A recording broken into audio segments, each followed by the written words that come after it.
But there is no upper limit on how much passive income you can earn. Hello everyone, my name is Pin. Welcome back to my channel. In today's video, I am going to talk about passive income for international student with a F1 student visa. In the first part of the video, I will define passive income, and in the second part of the video, I will give you 8 different ideas of passive income. Without further ado, let's start. In the US, incomes for individuals are actually classified under 3 different categories. So there are active income, there are passive income, and there are portfolio income. In my previous video, I talked about working on campus and off campus to earn money as an international student.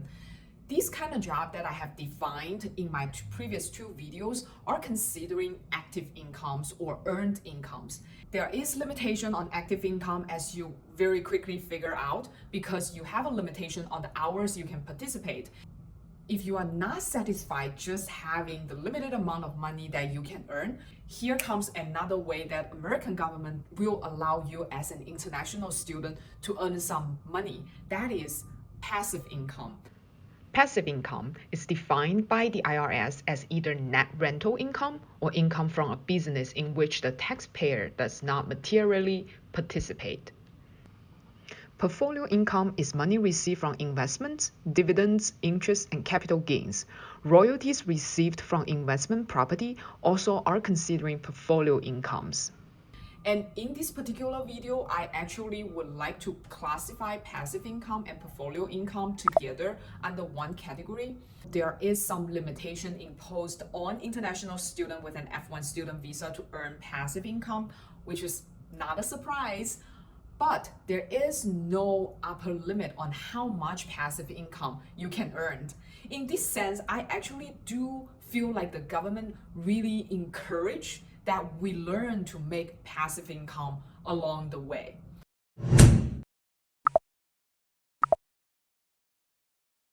The first type of passive income is real estate related. The very beginning one is very simple. You buy and hold your real estate and let it appreciate, hopefully, over the years. Not until you sell your real estate and realize the appreciation and the capital gains, you don't have to pay any taxes against the appreciation of your real estate. The second part is rental income. This is exactly what had defined by the IRS as a passive income. So if you are owning the house and it's your primary residence, you can just rent out a room. And if you have more than one residency and you wanted to rent other residency out and as a rental agreement or leasing agreement, that's fine too. But I would highly suggest when you are having the rental and leasing, it's probably better for you to hire someone to manage, like a professional property managed company, so that you won't deem as actively participate in these activities. And the third part I want to mention here is a lot of people might ask about Airbnb. In my mind, that is a very gray area, because there is a fine print under rental activity exceptions says some rental activities that, such as if the rental is 7 days or less, or if it is 30 days or less with significant personal service provided, it would not be considering as rental income. So in this case, Airbnb will definitely be excluded. But if you want more detail and confirm, I would highly suggest you talk to an attorney about this one. The second type of income is car related. And many international students coming to the US in different states are probably going to own a car because US doesn't have a very robust public transportation system. There is a way that you can use your car to earn passive income, and that is not driving Uber or Lyft. And that is actually, you can use a peer-to-peer rental service such as Turo. But I will caution here because there might be some other implication related to insurance, because you are renting out your car, but you have to make sure the other person have a good insurance coverage. Otherwise, there could come with a lot of liabilities on you. The third type of passive income I wanted to talk about is investment related. The first part is invest in business. Yes, as an international student, you are allowed to invest in business. However, you cannot be considered as a material participant in this business, which means you cannot do a lot of the day by day operation activities or significantly participate in the directions of the company. This is a little different than what we have mentioned in our previous video talking about when you are having your OPT, you are actually allowed to be a self-employed and start your own business. In here, the passive income is you invest in a business and receive dividends, but not that you are operating the company. Another form of investment is what actually IRS define under portfolio income. That's what you invest in bonds, stocks, even your saving and checking account, and crypto right now. Because through these activities, you are gaining interest, you are gaining capital gains, you are also gaining dividends in some senses. And there's always a question come up here is regarding how often can I trade stock or can I become a day trader? Yes, you can trade. Yes, you can day trade. However, there is a fine line between that you day trade as a hobby or you day trade as a employment or you day trade as a material participation activities. So there is a general line that IRS use. It's in IRS publication 925. It says you material participate in a trade or business activity for a tax year if you satisfy any of the following tests. One of the tests is your participation in the activities for more than 500 hours.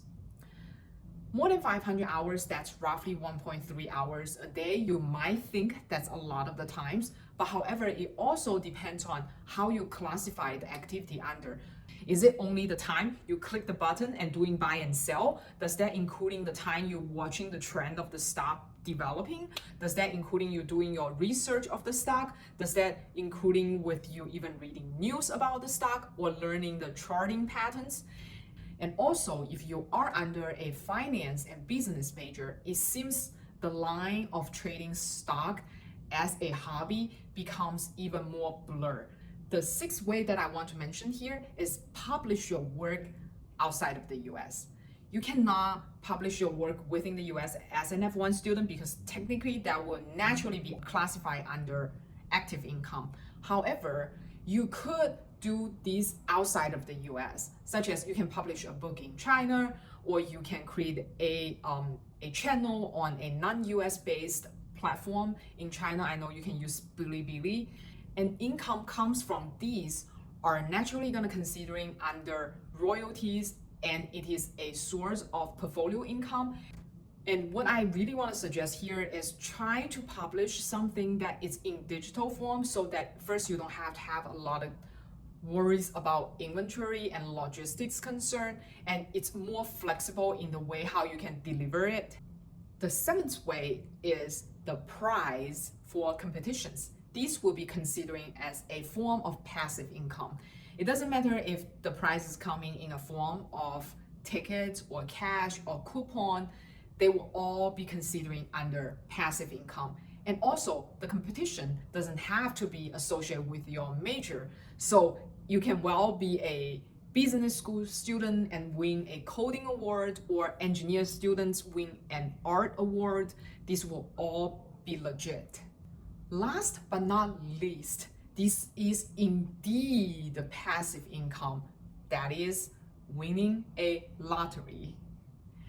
And if you do, 1,000, a million congratulations to you. And this is indeed passive income. And if you win, you are entitled to it.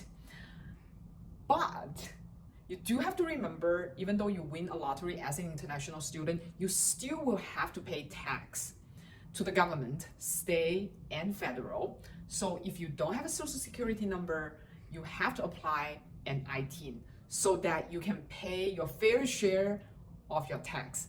And remember that death and tax are the two things you cannot avoid in this country. Okay, that brings us to the very end of this video. I hope you enjoyed the 8 ideas of earning a passive income. Even though some of them really doesn't sound like passive at all, it's actually a lot of work involved. But I truly believe the US government wants us to learn ways to build up our passive income and learn to earn lazy money down the way. We all know learning, planning, the best time was always yesterday, but the second best time is now. If you like the video, please subscribe and share, and I look forward to seeing you in my next video. Bye.